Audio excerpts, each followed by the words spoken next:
Shalom, selamat pagi, selamat kita bertemu di dalam kasih Tuhan kita Yesus Kristus.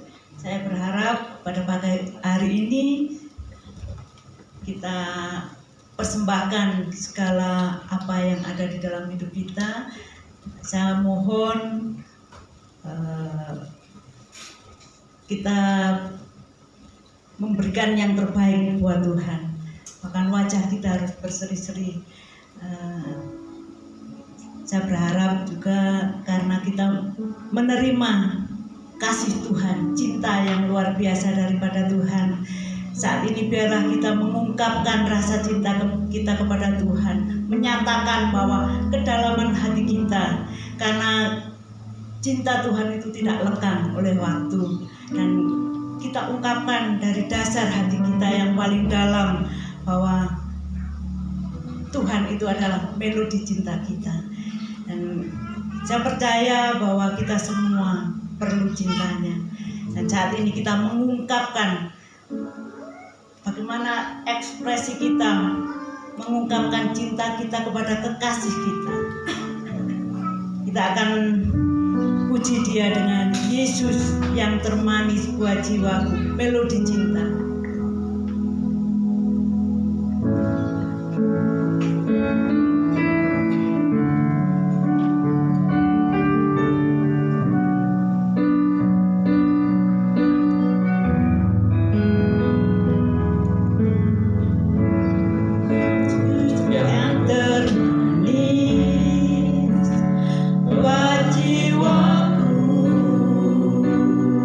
Dan rinduku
manusia yang haus, rindu aliran sungai. Dan kita datang juga bagaikan padang gersang yang merindukan air. Saya undang untuk kita berdiri, kita menghormati bahwa Yesus adalah segalanya bagi hidup kita.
Tiada yang tersembunyi bagimu.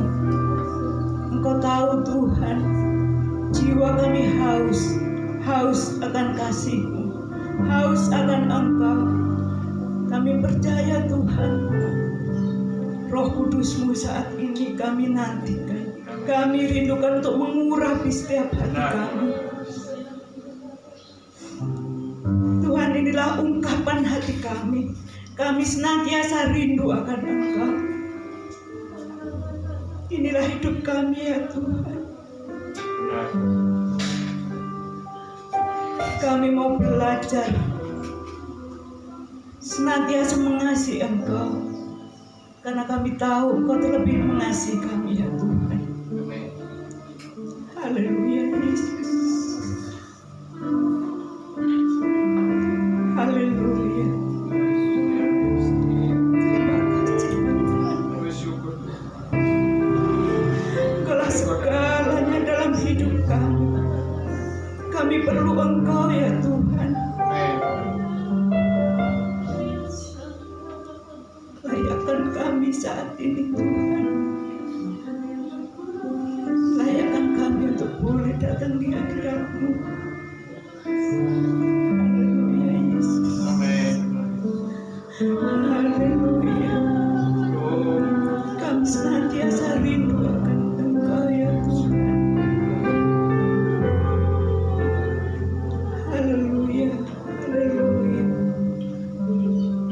Terima kasih Bapa. Seperti rusa yang haus, rindu aliran sungai-Mu.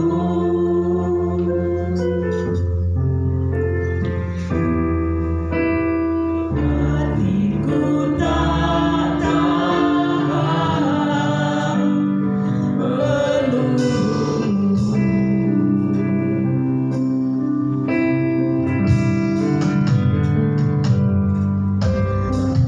Hai tanah gersang, nanti datangnya hujan.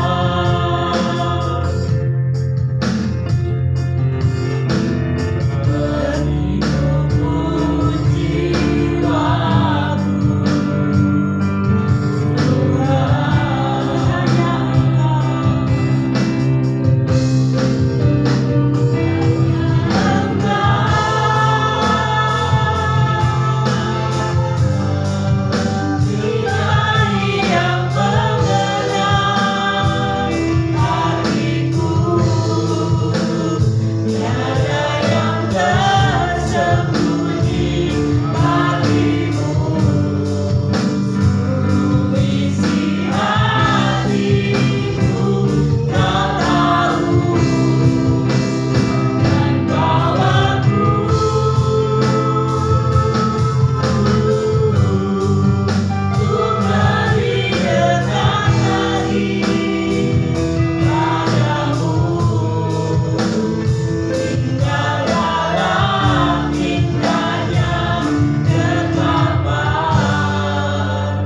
kasih-Mu sekali lagi tinggal dalam indahnya.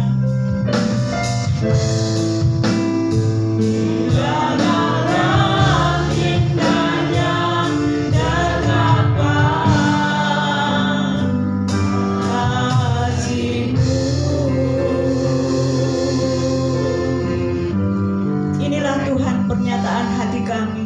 Kami senantiasa rindu tinggal di dalam dekapan kasih setia-Mu ya Tuhan. Kami percaya Bapa saat ini Engkau menerima kami sebagai anak-anak-Mu.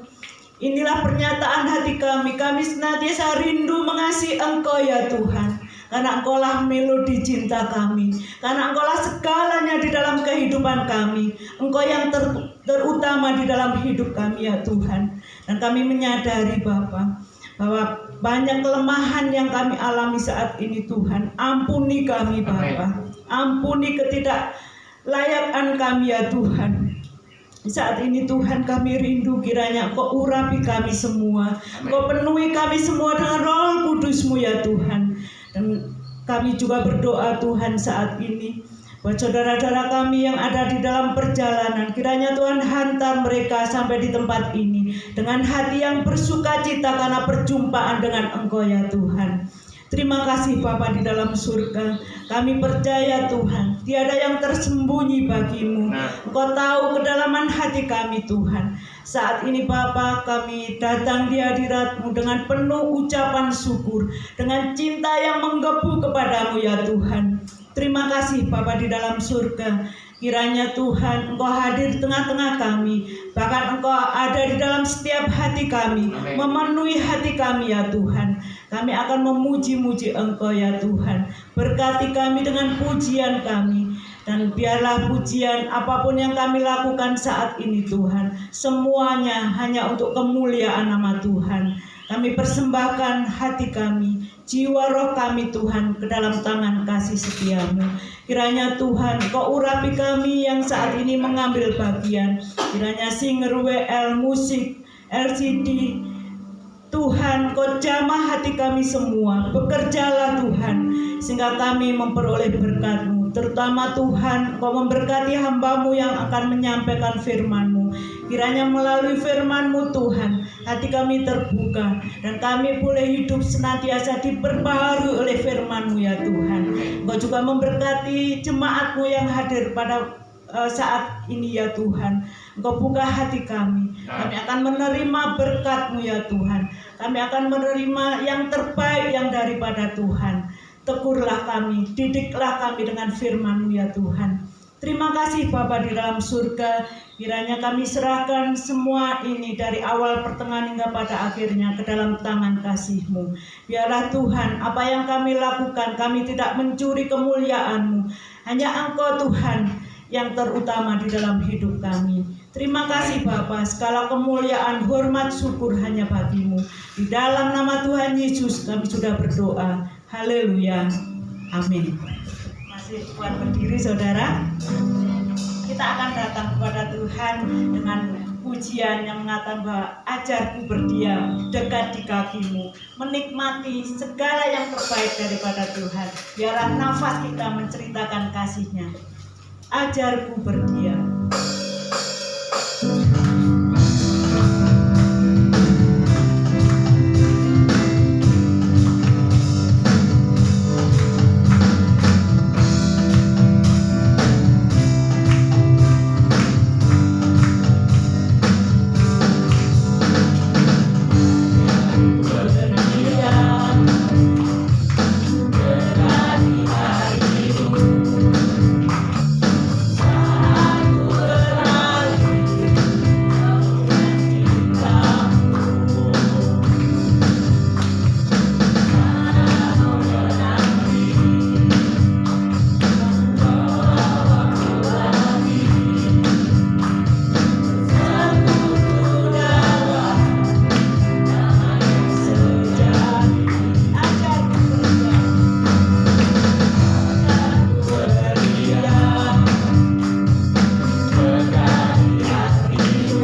Yesus Kristus, Mbak Risma akan berdoa.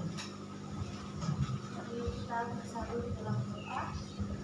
Bapa kami dalam kerajaan surga, kami bersyukur Tuhan setiap kasih setia dan anugerah Tuhan dalam kehidupan setiap kami Tuhan. Kami mengucap syukur Tuhan saat ini kami boleh berkesempatan untuk kembali hadir di tempat ini Tuhan untuk memuji dan memuliakan nama Tuhan. Sebentar Bapa, kami akan memberikan sedikit dari begitu banyak hal yang sudah Tuhan berikan dalam kehidupan kami. Kiranya Tuhan juga memberkati setiap pengurus yang mengelola, biarlah melalui persembahan ini Tuhan boleh memperluas kerajaan di tempat ini Bapa, dan nama Tuhan boleh dipermuliakan lebih lagi di tempat ini Bapa. Terima kasih Bapa, terima kasih Yesus, Kau memberkati setiap tangan yang memberi maupun yang belum bisa memberi Bapa. Terima kasih Bapa, kami menyerahkan persembahan ini Tuhan, dan kami akan memberi dengan penuh sukacita. Di dalam nama Tuhan Yesus Kristus kami berdoa dan bersyukur. Amin. Kita akan pujian setia, setialah, setia sampai.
Untuk kita bangkit berdiri, kita akan mendengarkan sabda firman Tuhan. Kita menyerahkan hidup kita. Kita pakaikan bejana hadapan Tuhan. Kekuatan di jiwaku, ketenangan batinku ada di dalam hadirat-Mu.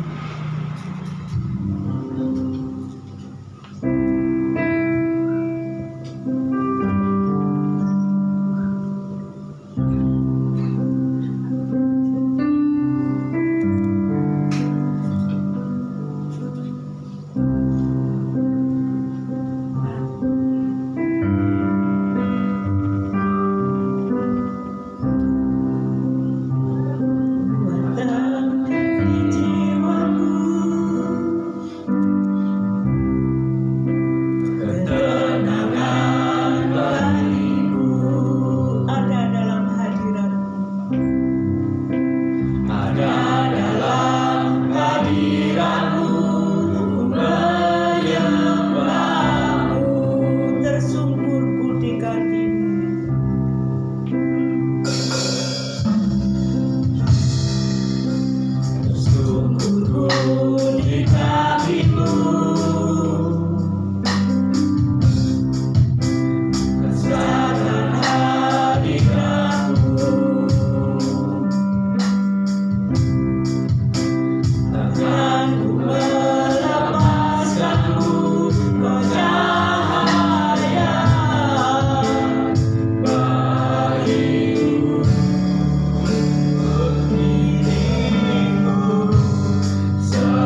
permohonan kami di hadapan Tuhan. Jadikan kami bejana. Kami adalah anak liar di tangan Engkau sebagai penjunan yang membentuk hidup kami. Jadikan kami bejana-bejana yang siap dipakai.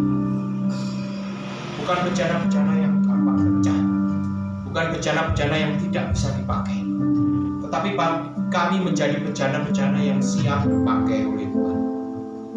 Jadilah kehendak-Mu dan rencana-Mu dalam kehidupan kami. Terima kasih Bapa. Pada pagi hari ini Tuhan, kami siap untuk mendengarkan firman-Mu. Berfirmanlah Tuhan, urapi hamba-Mu. Di dalam nama Tuhan kami Yesus Kristus kami berdoa. Haleluya. Amin. Selanjutnya saudara dikasihi Tuhan. Pada pagi hari ini saya akan membawakan firman Tuhan dengan judul hamba yang setia. Tadi kita berbicara menyanyikan pujian tentang bejana.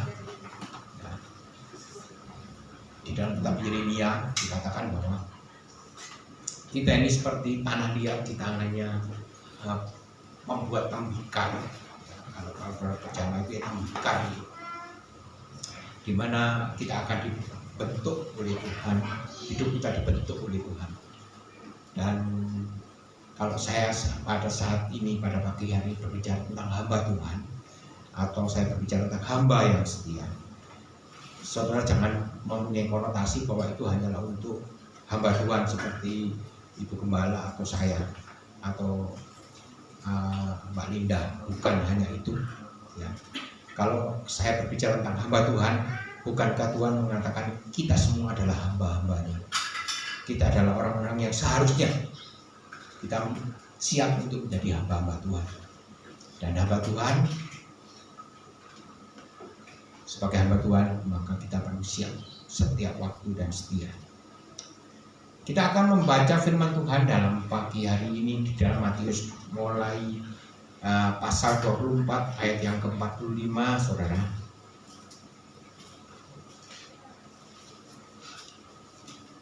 Matius 24 ayat 45 saya akan bacakan buat saudara.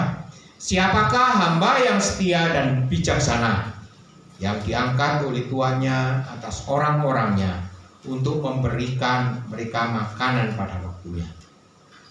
Berbahagialah hamba yang didapati tuannya melakukan tugasnya itu. Ketika tuannya itu datang, aku berkata kepadamu, sesungguhnya tuannya itu akan mengangkat dia menjadi pengawas segala miliknya. Ada beberapa hal yang perlu kita mengerti pada pagi hari ini. Yang pertama, ternyata penilaian Tuhan untuk pelayanan kita bukan sesuatu yang bersifat kelihatan secara jasmani.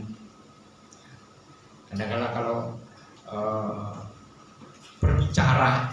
kita berbicara antar orang-orang Kristen, ketika seseorang yang mempunyai jemaat 50.000 dengan jemaat yang mempunyai 5 orang, maka secara manusia kita berpikir bahwa yang 50.000 ini adalah orang yang berhasil, orang yang setia kepada Tuhan. Tetapi ternyata pelayanan Tuhan tidak sampai di situ. Tidak hanya itu. Penilaian Tuhan di sini adalah ketika kita melayani Tuhan. Tuhan tidak melihat skill kita, tidak melihat kepandaian atau kemampuan kita, tidak melihat apakah kita menjadi orang kaya atau tidak. Tetapi Tuhan justru melihat bahwa apakah kita menjadi hamba yang setia atau tidak.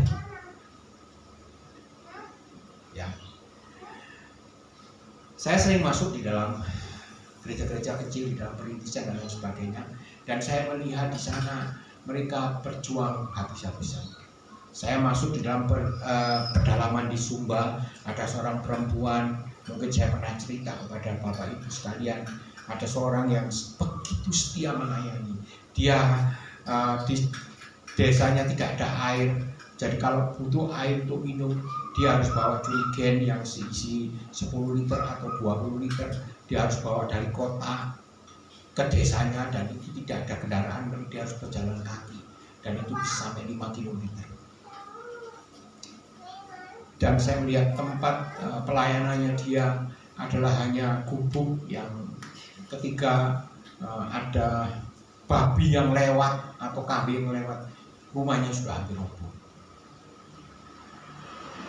Apakah itu menunjukkan bahwa dia tidak berhasil? Apakah yang berhasil adalah mereka yang membawa mobil Pajero? Tidak.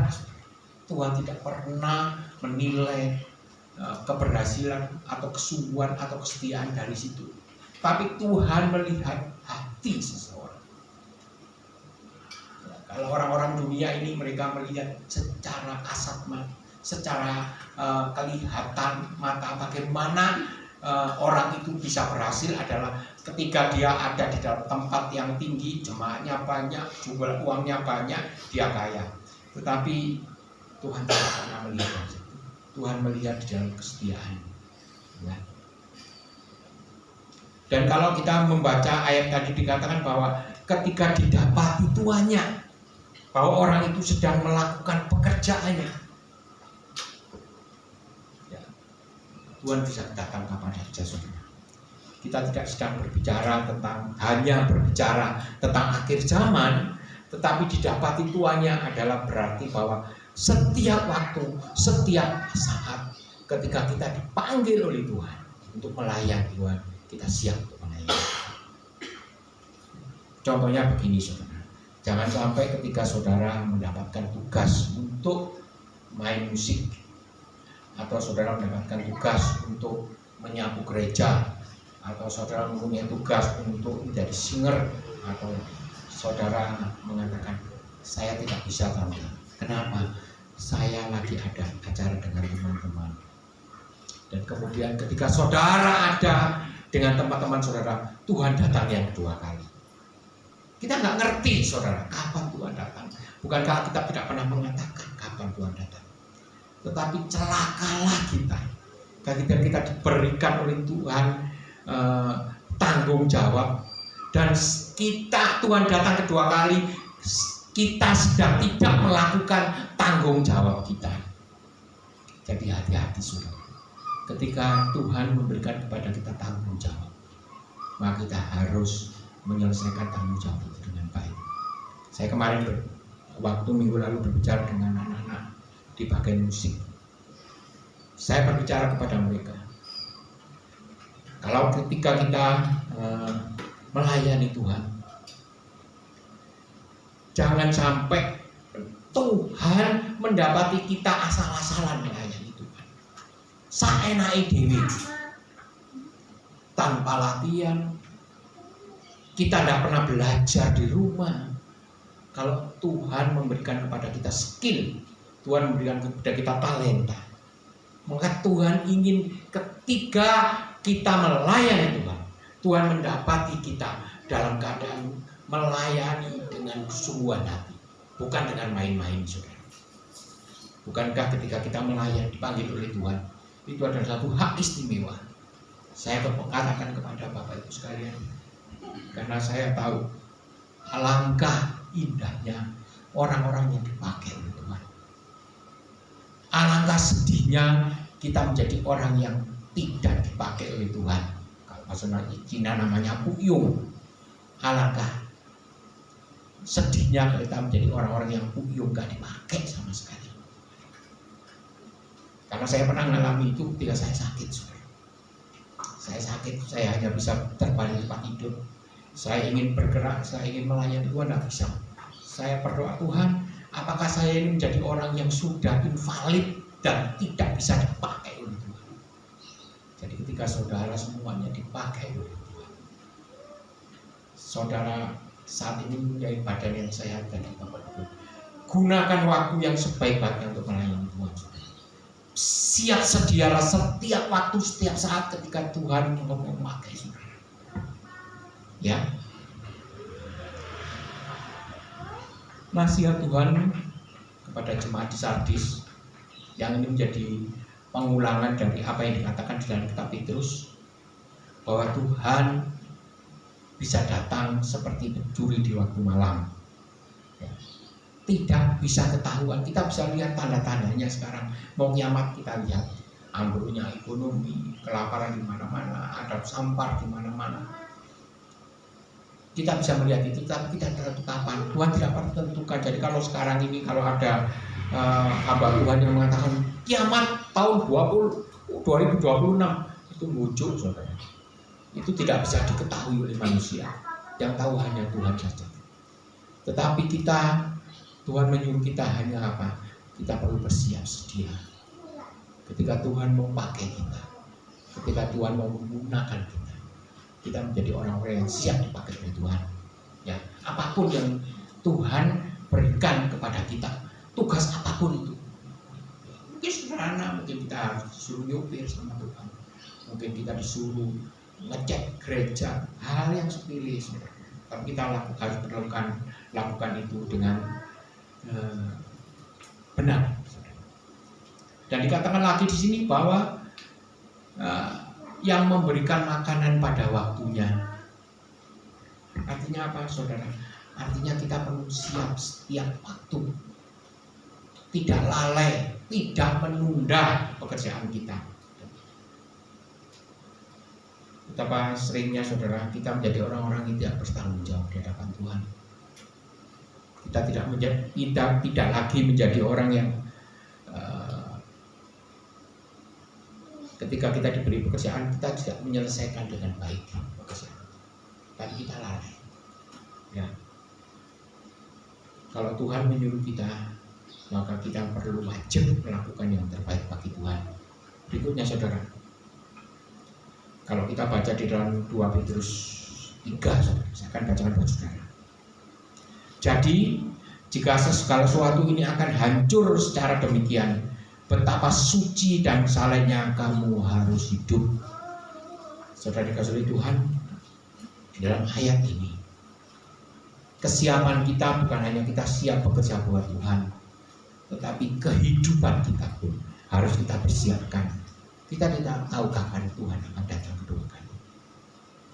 Jadi jangan sampai ketika Tuhan datang, saudara sedang melakukan dosa. Susah, saudara, ya. Kita nggak ngerti kapan datangnya. Kan katanya seperti pencuri di waktu malam. Ketika Tuhan datang, kita sedang melakukan dosa, kita melakukan satu perzinahan, kita melakukan sesuatu yang tidak benar, kita sedang melakukan kecurangan. Betapa menyesalnya kita, saudara. Ya, oke. Yang berikutnya, saudara,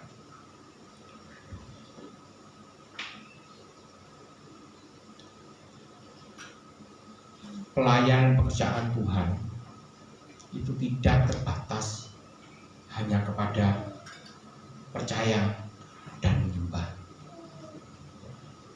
Tuhan mau ketika kita menjadi hamba, kita adalah menjadi hamba yang setia dan taat kepada Tuhan.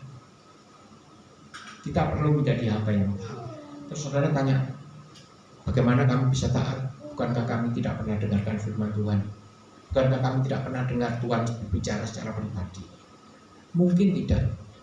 Tetapi dari kehidupan, dari Ibu Gembala Sidang, dari Alkitab yang kita baca, dari firman Tuhan yang kita dengarkan, mungkin lewat radio, mungkin lewat televisi, saudara bisa melihat, bisa mendengar tentang apa yang Tuhan kehendaki dalam kehidupan saudara.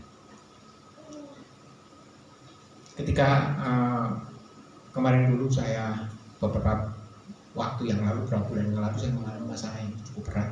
Ibu Gembala Sidang tahu apa yang saya alami. Saya bisa menangis dengan keras ketika ada ayat yang diberikan kepada saya dari orang yang tidak saya kenal.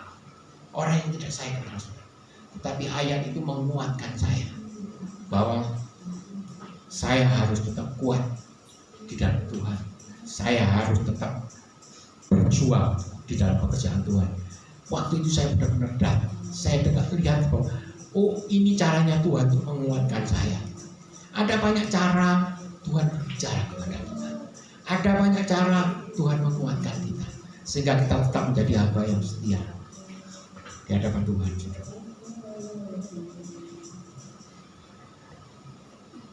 Ada beberapa hal yang kita perlu lakukan, saudara, sebagai hamba Tuhan. Ya, karakter apa yang kita harus punya. Saya akan bacakan buat saudara, saudara perlu membaca buka Alkitabnya. Yang pertama adalah kita menjadi orang yang dapat dipercayai.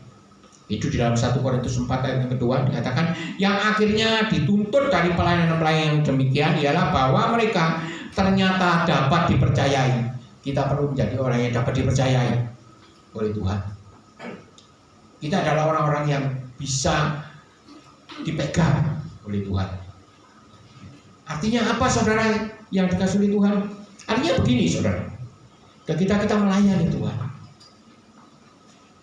ketika ada orang yang berbicara kepada kita, ada orang yang curhat kepada kita, hal yang pribadi, kita tidak boleh jadi ember saudara. Kita harus menjadi orang yang bisa dipercayai.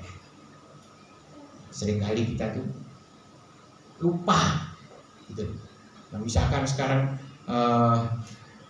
Mas Andres bicara dengan saya, dia cerita, oh Mas Wiwin itu begini, dia cerita pada saya, maka saya akan memberikan nasihat kepada Mas Andres. Tapi bukan berarti kemudian saya akan menceritakan itu kepada satu waktu karena saya nggak suka sama Mas Andres, saya cerita kepada Mas Wiwin, Andres lu ingin cerita gini, itu lah gak bener ya. Itu kan namanya adu domba saudara. Kita tidak boleh menjadi orang yang seperti itu. Hamba Tuhan adalah orang-orang yang bisa dipercayai, bisa menyimpan apa yang orang ingin kita simpan. Makanya kita tidak boleh berpihak, kita harus ada di tengah.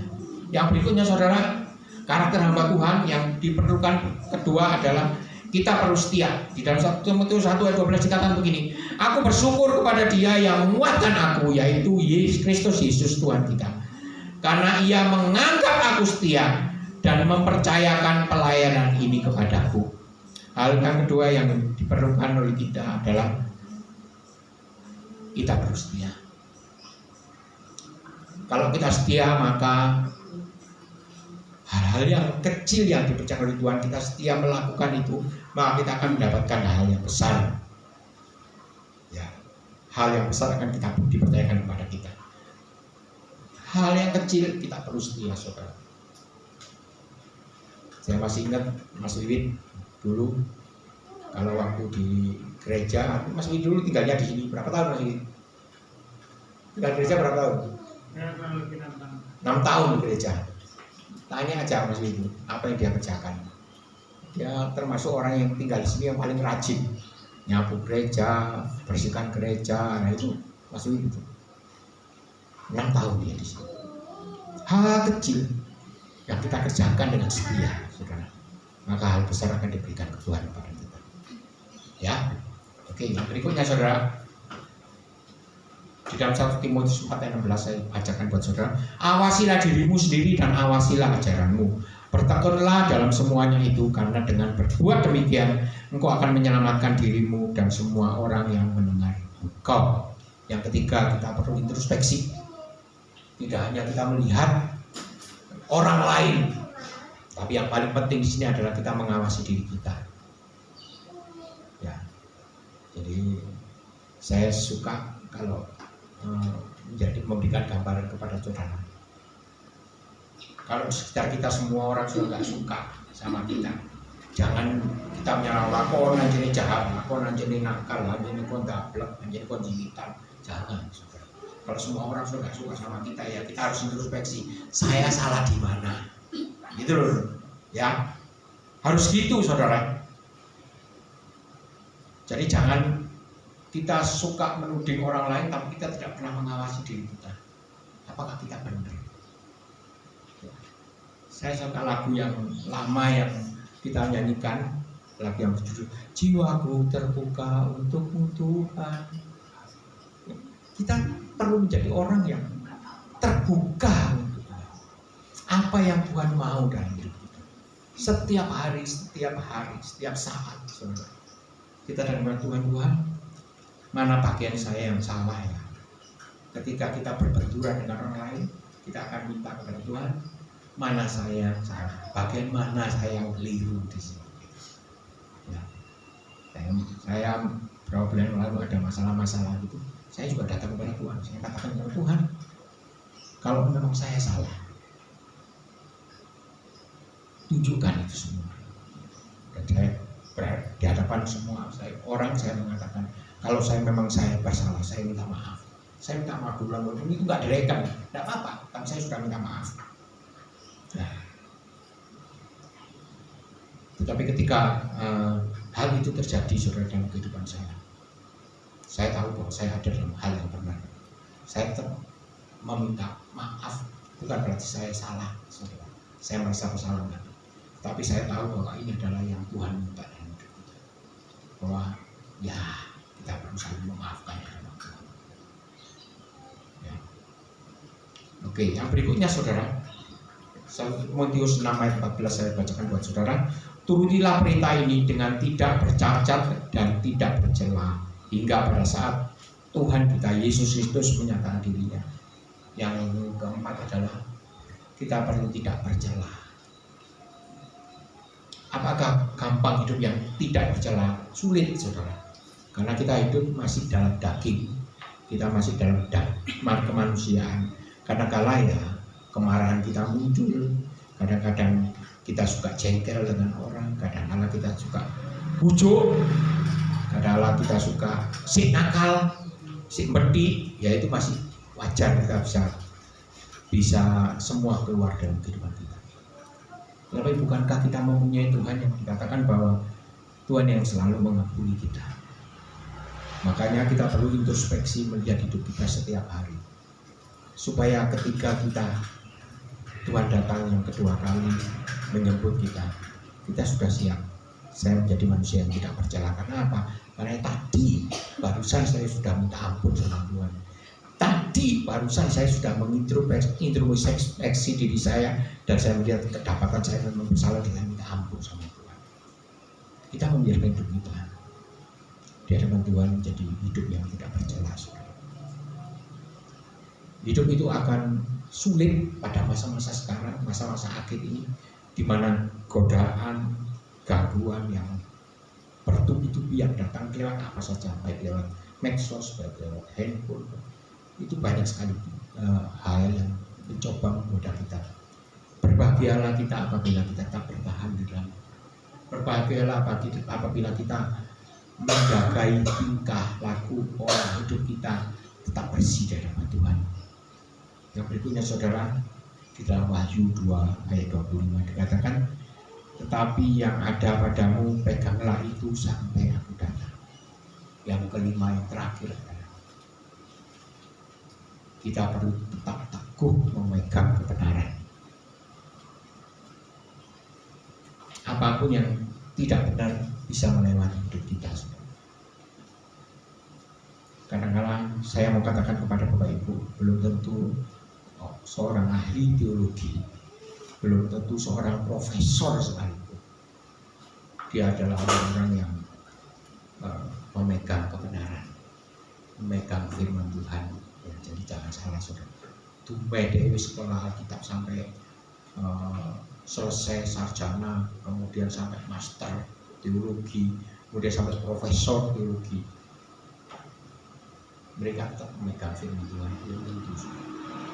Kadang-kadang iman mereka kalah dengan iman-iman orang-orang yang sederhana, yang seperti ibunya Pak Nana Buito. Ya, saya pernah tanya kepada Buito, sama juga dengan mama saya. Ketika saya tanya, Lola, kamu ngerti nggak masalah rutinitas? Ditanya, ngerti nggak masalah itu? Baru saya nggak tahu apa-apa, saya nggak ngerti itu. Tapi yang penting saya percaya kepada Tuhan Yesus. Iman yang luar biasa, saudara. Iman itu yang tidak dipunyai oleh orang-orang pintar, saudara. Nah, Tuhan mengatakan hikmat orang-orang yang berhikmat akan dipatahkan oleh Tuhan di sini, saudara. Imannya yang teguh dipegang sampai titik darah habis. Bukan orang-orang yang pintar, saudara, tapi orang yang berpegang teguh kepada imannya. Ya. Ketika saya berbicara dengan teman-teman yang kuliah sampai tingkat 4, saudara, dan mereka belajar tentang filsafat, mereka mulai guncang imannya. Pemikiran mereka tentang kebenaran itu mulai guncang, saudara. Ada beberapa orang-orang yang pintar magister teologi yang dikatakan itu pintar. Kalau saya petik pintar artinya ada memang benar-benar orang yang sangat hebat di dalam teologi. Ketika saya bertanya, seorang dosen saudara, ketika saya berbicara dengan dia sudah mulai tidak percaya lagi dengan neraka. Pemikirannya adalah Tuhan Maha Kasih, kenapa Tuhan harus menciptakan neraka? Bukankah neraka diciptakan untuk iblis? Iya, tapi ingat firman Tuhan mengatakan bahwa neraka diciptakan untuk iblis dan pengikut-pengikutnya. Dan kalau saudara menjadi pengikutnya iblis, ya saudara ikut masuk neraka, kan gitu. Tuhan memang tidak pernah menciptakan neraka itu untuk manusia, karena Tuhan cinta sama manusia. Tetapi ketika manusia itu jatuh dalam dosa dan tetap ikut kuasa gelapan, maka manusia akan masuk dalam neraka. Ya, itu jelas, saudara. Tanda pengampunan yang Tuhan berikan kepada kita apalah ya? Tuhan sudah mati buat kita dengan saudara. Dan kalau saya pernah jelaskan kepada saudara tentang Kristen progresif yang mengatakan bahwa ya, kalau orang yang berbuat baik kemudian dia tidak kenal Tuhan, apakah dia masuk neraka? Masuk neraka. Terus mereka bertanya begini, kok nggak adilnya Tuhan? Padahal dia orang berbuat baik, dia melakukan yang terbaik untuk Tuhan, dia memberikan, dia melakukan ibadah, dia memberikan zakat, dia bahkan memberikan hidupnya untuk kerjaan Tuhan. Tapi dia tidak percaya kepada Tuhan Yesus. Jalan kemana? Masuk neraka. Lalu terus keadilan Tuhan di mana? Saya bertanya, berbicara kepada saudara, masalah keadilan dan kasih itu sama, saudara. Ya. Tuhan itu mengasihi manusia, tapi Tuhan itu adil, tapi sekaligus Tuhan itu maha suci. Saudara. Tidak mungkin dosa dibiarkan masuk di dalam kerajaan surga. Kalau manusia masih di dalam berkecimpung dalam dosa yang tidak pernah diampuni oleh Tuhan, maka manusia tidak akan layak untuk masuk dalam kerajaan surga. Nah, kalau hanya karena perbuatan baik manusia bisa masuk surga, saudara. Nah, buat apa Tuhan mati?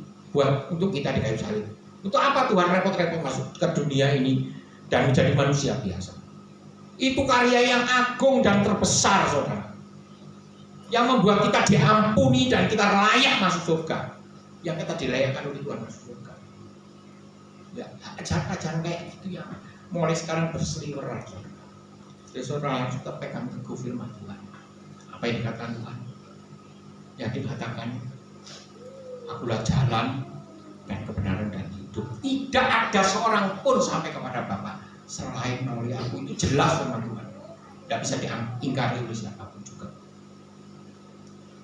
Ya, yang berikutnya yang menjadi konklusinya, menjadi kesimpulannya adalah sekali lagi penilaian Tuhan yang punya.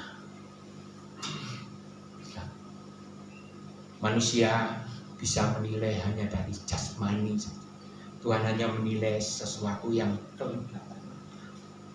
Tetapi yang menilai pelayan kita itu benar apa enggak, kita setia apa enggak sama Tuhan, itu adalah Tuhan sendiri. Ya, yang berikutnya demikian juga dengan reward atau hadiah yang Tuhan berikan kepada kita. Itu sekarang nggak kelihatan, saudara. Jangan pernah kita berpikir bahwa seperti orang-orang yang menganut teologi kemakmuran yang mengatakan bahwa kamu itu, karena kamu itu, kenapa kamu nggak punya uang melarat? Karena kamu tidak sungguh-sungguh di dalam Tuhan. Itu adalah prinsip teologi kemakmuran. Tapi saya mau tekan kepada saudara sekalian, hal-hal yang bersifat jasmani itu bukan untuk menilai semua yang kita kerjakan kita setia apa enggak. Kita mungkin setia, kita setia kepada Tuhan, tetapi kita masih dalam keadaan kondisi yang pas-pasan hidup kita, tetapi kita masih, mungkin kita sakit, mungkin kita mengalami hal yang menekan, tetapi kita tetap setia kepada Tuhan. Tuhan melihat itu. Tuhan melihat itu. Tuhan tidak pernah melihat secara jasmani bentuk dan rupa kita, tapi Tuhan melihat hati kita. Ya, oke. Mari musik maju ke depan.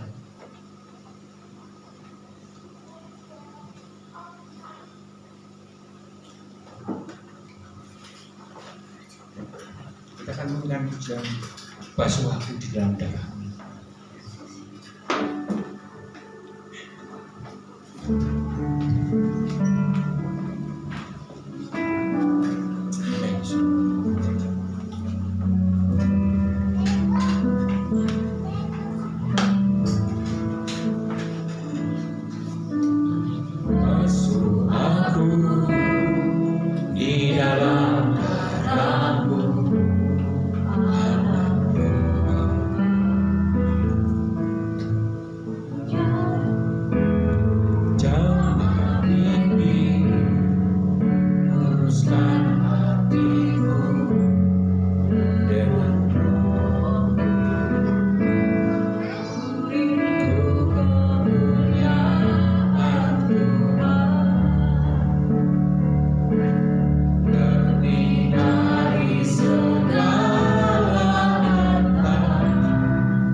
Basuh aku di dalam darah Tuhan. Basuh aku di dalam darah-Mu, Anak Bapa. Luruskan hatiku dengan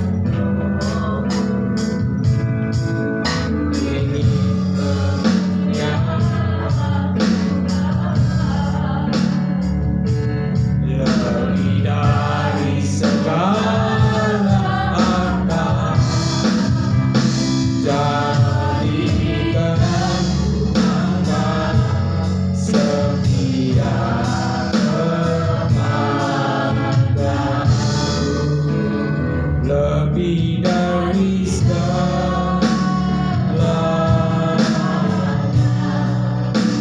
ku ingin Engkau benar. Mas perak dan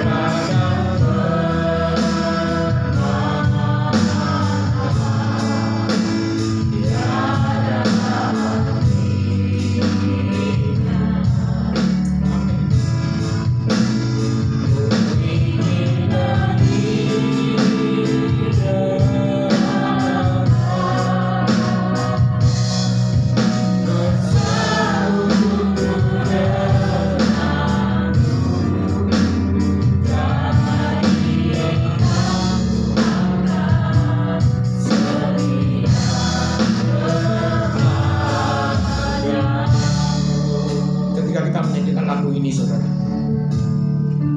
yang mengatakan bahwa emas perak dan permata itu tidak artinya bukan berarti kita menjadi orang yang putus asa karena kita tidak mempunyai emas dan perak. Tidak, saudara. Tetapi ketika kita diperhadapkan kepada pilihan antara emas, permata dan dekat dengan Tuhan, maka kita akan memilih dekat dengan Tuhan. Kita merindukan kehadiran Tuhan di dalam rumah.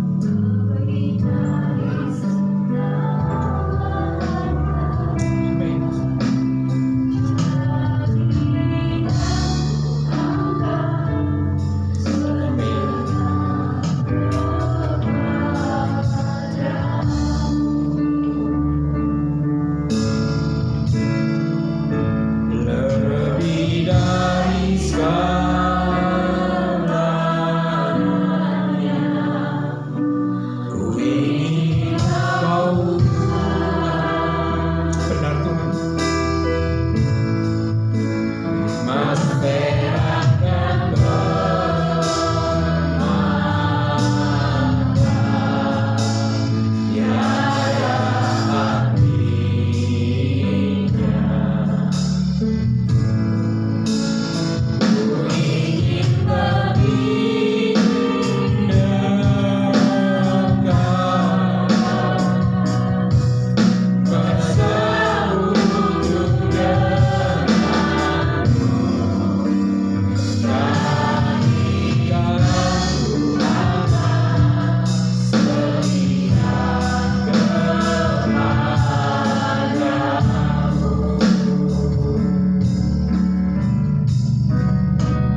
melihat diri kita.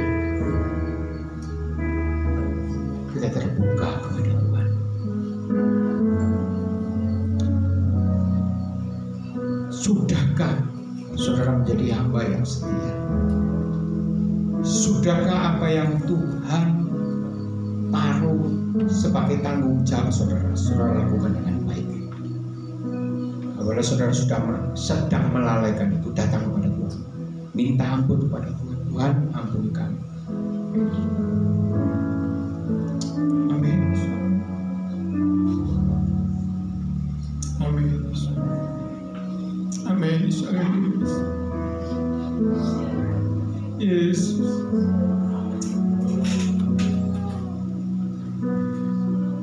Jiwaku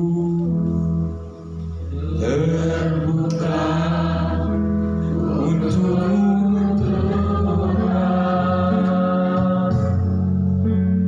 selidiki, nyatakan salah berkenan, singkapkan semua yang tersembunyi supaya melayani hadapan-Mu, Tuhan.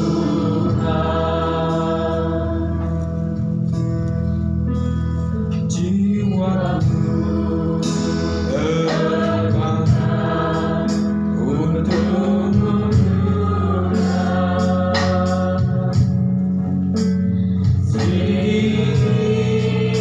nyatakan segala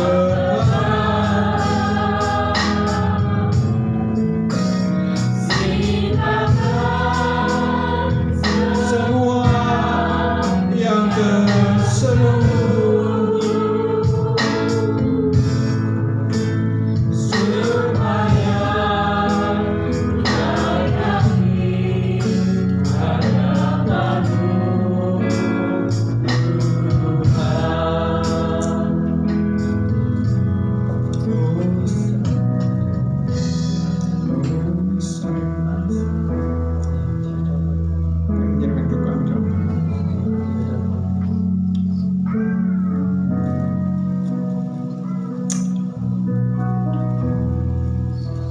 Amin. Yesus, kami bersyukur Tuhan, apa yang Kau percayakan kepada kami. Kami adalah hamba-hamba-Mu. Ajar kami menjadi hamba yang setia, bukan hamba yang asal-asalan, untuk menunjukkan bahwa inilah kami, orang yang memang layak Engkau jadikan hamba-Mu, Tuhan. Terima kasih Tuhan. Kita akan memberikan pujian ini kembali. Jiwaku terbuka dan waktu saya serahkan kepada Ibu.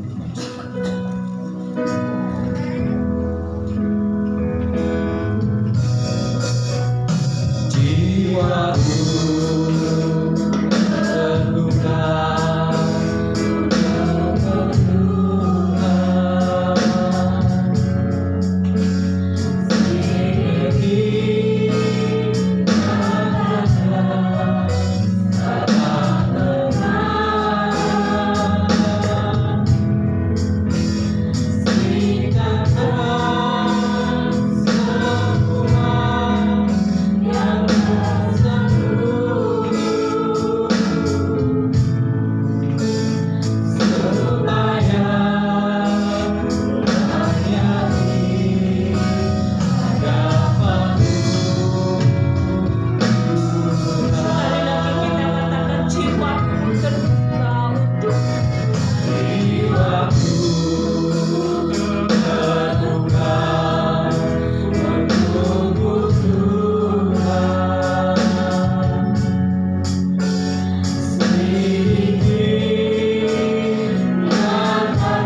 kita bawa hati kita kepada Tuhan. Lihatlah hidupmu, saudara. Lihatlah kesetiaanmu. Lihatlah ketaatanmu. Lihatlah kesungguhan hatimu. Tuhan sangat setia kalau Dia melihat kita menjadi orang-orang yang tidak taat, kita menjadi orang-orang yang tidak setia. Kita jadikan Tuhan sesuatu yang kedua. Kita utamakan diri kita sendiri, segala kesenangan kita. Saudara, saat kita tidak taat, saat kita mengutamakan diri sendiri, kita tidak menghormati Dia, kita tidak mengasihi Dia, kita menganggap remeh Tuhan yang memanggil kita dan menjadikan kita hamba-hambanya. Mari kita memohon kepada Tuhan. Lihat hatiku, Tuhan, hidupku ini. Ampunilah segala ketidaktaatanku. Ampuni ketidaksungguhanku. Ampuni ketidakpenghormatanku terhadap-Mu, Tuhan. Ampuni ketidaksetiaanku. Jadikan aku hamba yang mengasihi-Mu, yang setia kepadamu. Kuriasanya.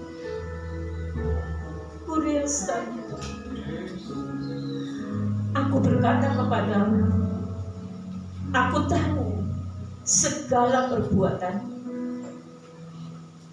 aku tahu segala kebohonganmu, aku tahu segala ketidaksetiaanmu kepadaku.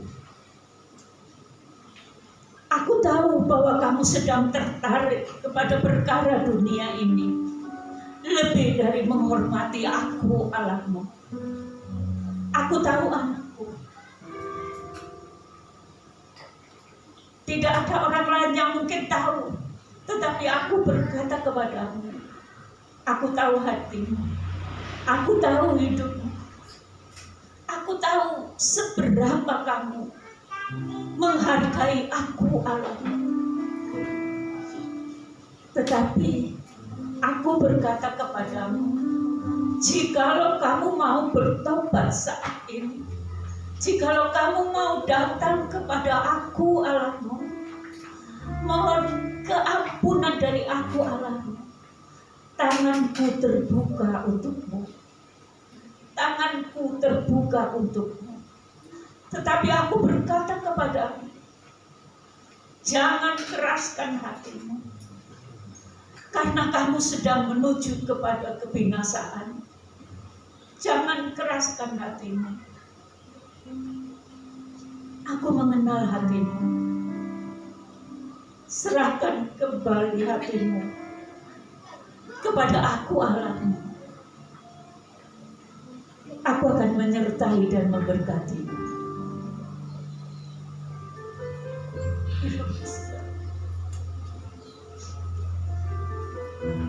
Marilah saudara, Dia sangat mengasihimu.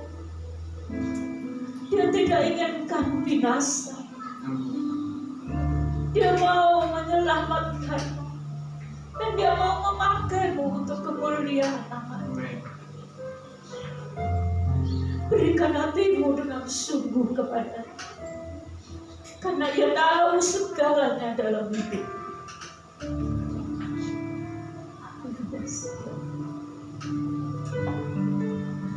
Bapa di dalam surga, hamba datang kepadamu. Hamba berdoa untuk satu persatu yang ada di tempat ini. Engkau yang tahu hati mereka. Engkau yang mengenal setiap pribadi. Dan Engkau yang mengasihi setiap pribadi yang ada di tempat. Bapa, ampunilah segala keberadaan anak-anakmu bagi Engkau yang tidak sungguh-sungguh di hadapan-Mu, yang tidak setia kepadamu. Ampunilah Tuhan. Kuduskan kami dengan darah, karena kami tahu Engkau ada rencana indah untuk kami semua. Engkau ada rencana indah untuk memakai hidup kami, untuk menjadikan kami alat-Mu yang berguna bagi banyak jiwa yang membutuhkan Engkau.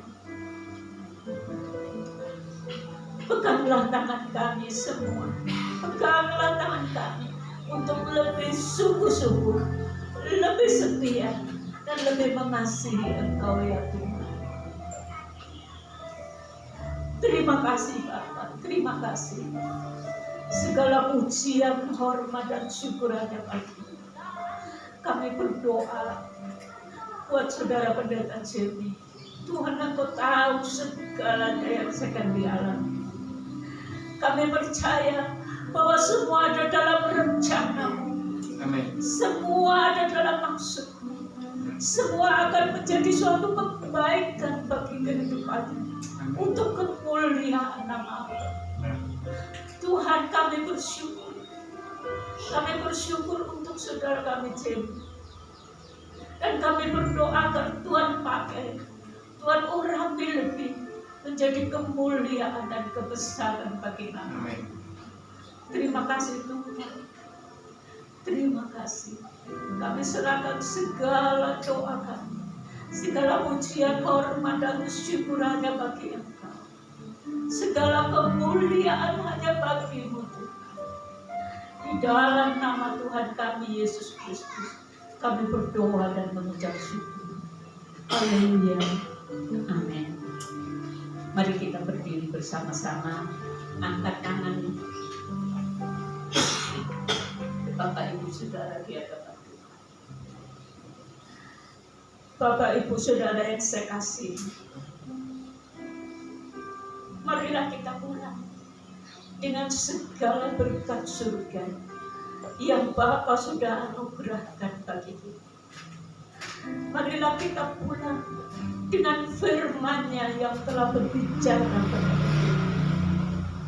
Marilah kita pulang dengan kasih karunia-Nya dalam Tuhan kita Yesus Kristus.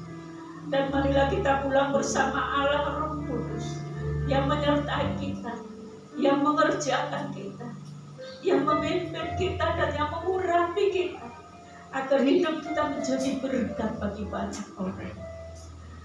Biarlah kita pulang bersama dengan Allah Roh Kudus dari saat ini sampai Maranatha Tuhan datang yang kedua kali. Di dalam nama Tuhan Yesus, saudara yang percaya katakan amin. Tuhan memberkati Bapak Ibu Saudara semua.